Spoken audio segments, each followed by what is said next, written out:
And I've spent my life studying interrogation and stuff, and interrogation is a way of talking someone into doing something that's probably not in their best interest. So I spent time with cult recruiters out in California. I spent time with a lot of different people who did jobs like this that talked people into weird stuff. And the funny thing is that there's no intelligence barrier. You're not going to get you're not going to say like I'm only going to get people with an IQ under 95 into this cult. There are senior executives who super smart, like Ivy League graduate people that join these things.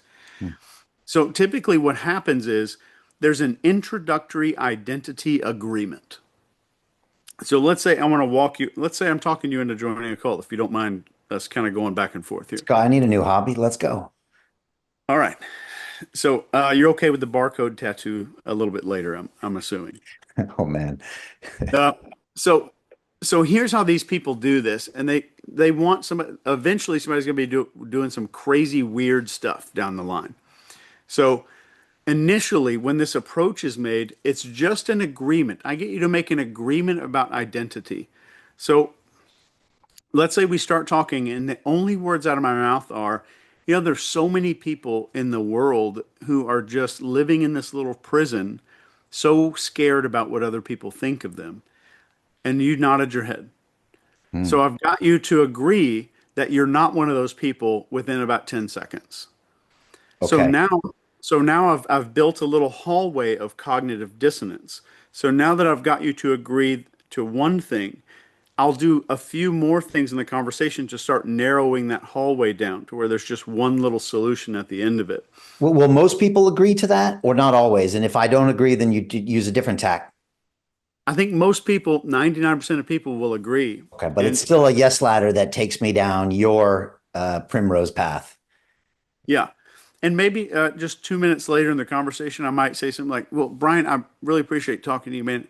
I had social anxiety growing up as a kid. How did you, like, have you always been this open with other people, or is this something you learned?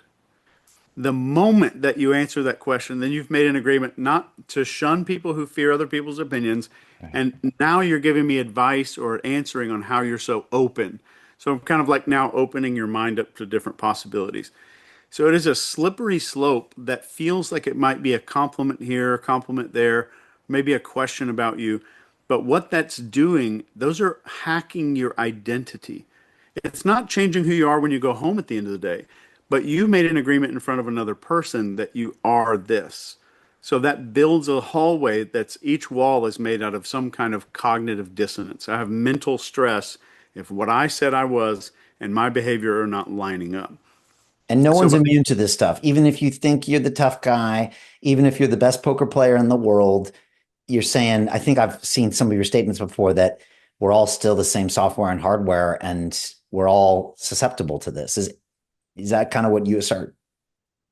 I think we are. There may be some very rare exceptions with some mental disorders or something, but I think we're all susceptible, and I think it's a good thing.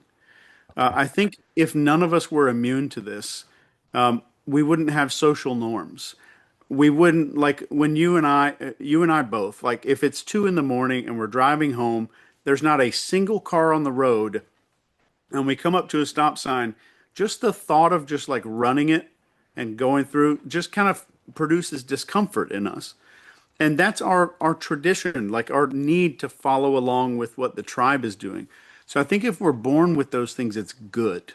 That's what Okay. keeps us from like getting into an argument and I decide to de-escalate instead of punch somebody or us like just openly using profanity in front of a giant group of children at a museum. Uh, there's some weird stuff that we might have a tendency to do if it weren't for these social norms. And these social norms, if I can get into it for just 30 seconds, Yeah. which is fascinating, they're called folkways, and people don't use that term very often. But folkways, if you imagine like the first time you saw a kid in second grade get made fun of, and at our age, I think you and I are about the same age. Um, it was like if I did wear a pink shirt to school. I'll just give myself as an example. Damn. Back in the day, they had these shirts called hypercolor that would change if they got hot. Do you remember those things? I do. Yeah. They were a brief fad, I think. Yeah, very brief. But I wore a pink one to school one day and I got made fun of. I got called all kinds of like homophobic slurs, is what they would call them today. Yeah, as you should have. Yeah. But what that was is this is children enforcing social norms without realizing that that's what they're doing. So even as second grade children, like, Investment Club. Today, I consider it the best investment that I've ever made. We get 4 projects presented a week by their associated CEOs. Personally, I'm completely blown away by the quality of these projects, and I know of nowhere else where I would be given this same opportunity. Each week that passes, I feel more appreciative of the fact that I'm a member of this group. The vibe was just tremendous. Everybody's on the same wavelength. We just clicked. Everybody listened to each other, enjoyed their company. It was just magical, magical. Take action. Don't take my word for it. Due diligence you need to do. And I really hope that someday down the road I see you in the club. It far exceeded expectations, without question.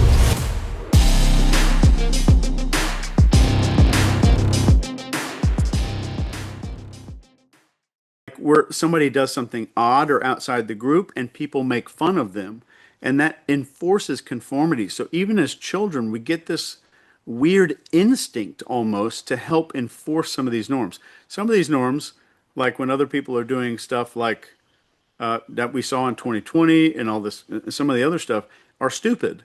But a lot of them are great. They keep us well mannered. They keep us nice to each other. They make us kind.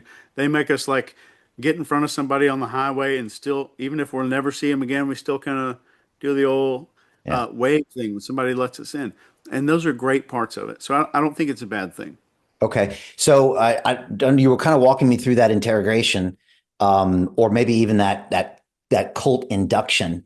So you're kind of getting me to kind of come along, agree. You're giving me a compliment that will now make me behave in the way you want me to behave. What are some of the things that are coming next? I think these are some pickup techniques as well, as I remember. But that you're not the kind of girl that doesn't call someone back if you give them their number, are you? No, never me. But anyways, I'm having flashbacks to those guys from 10 years ago. Tell me some of the steps here. Man, I was into that. I thought for the first, probably maybe a year, I was into that stuff and I thought it was great. And I brought my mentor was like 72.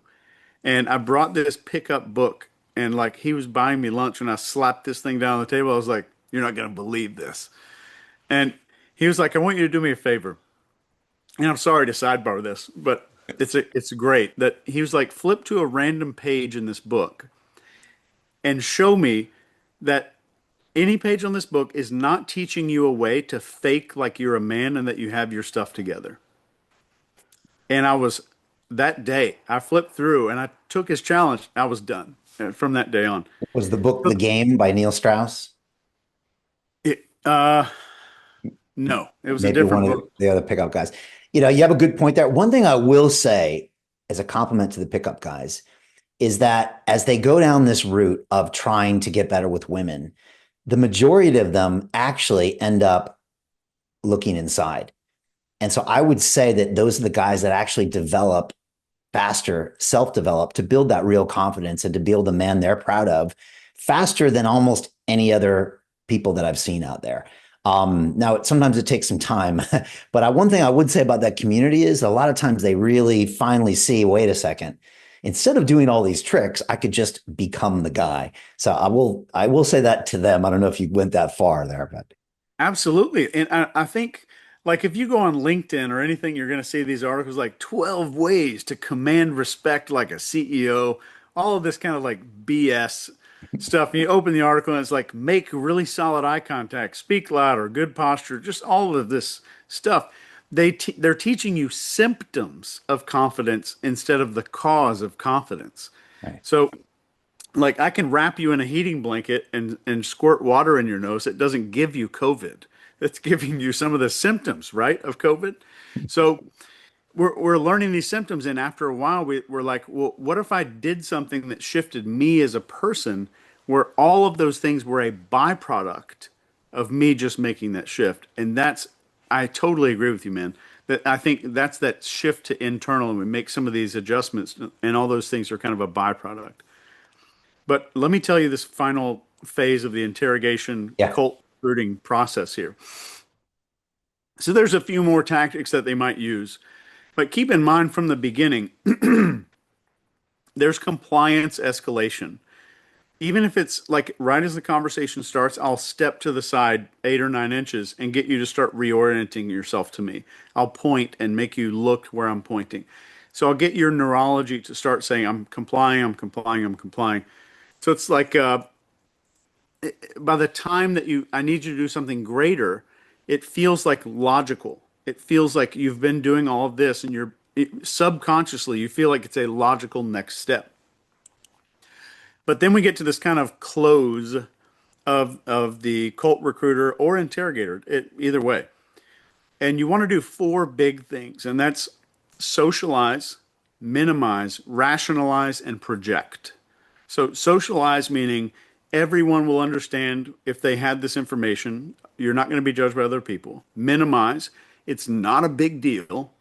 A lot of people do this. This is tiny compared to X and Y and Z.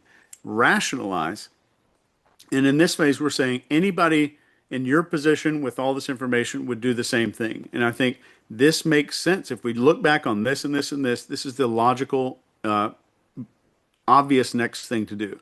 And then project. And then we're going to shift the blame away from you. So I might say, and honestly, Brian, we've been talking a while. It's no wonder you waited because not a lot of people have access to this level of information about our secret program that we do on the weekend. So I'm pushing the blame away. And a lot of people don't find out about this because there's so much noise in the world. There's so much static, social media, and I'll blame other things for you not having taken action before. If it's in an interrogation, I'll say, it's probably somebody stole money from their company, let's say. I would say, and it's obvious you did this, and I think anybody in your shoes would. They don't pay you well enough. I just talked to a couple other employees. They don't give you Christmas bonuses. They're paying you 20% less than the other guys are on average in this industry. And I think anybody in your shoes would have done this. So I'm projecting the blame off to someone else. So whatever I want you to do that I think you might feel bad about, I'm gonna project the blame for you doing it onto somebody or something else. Hey, I know investing in crypto is scary. It takes a real leap of faith because there are so many scams, rug pulls, and bad actors out there. It's a dangerous business, which is why 95% of people lose all their money. Well, that's why I created the London Real Investment Club, so you can access the hottest deals on the planet and use the crypto bull market to create the generational wealth that you deserve.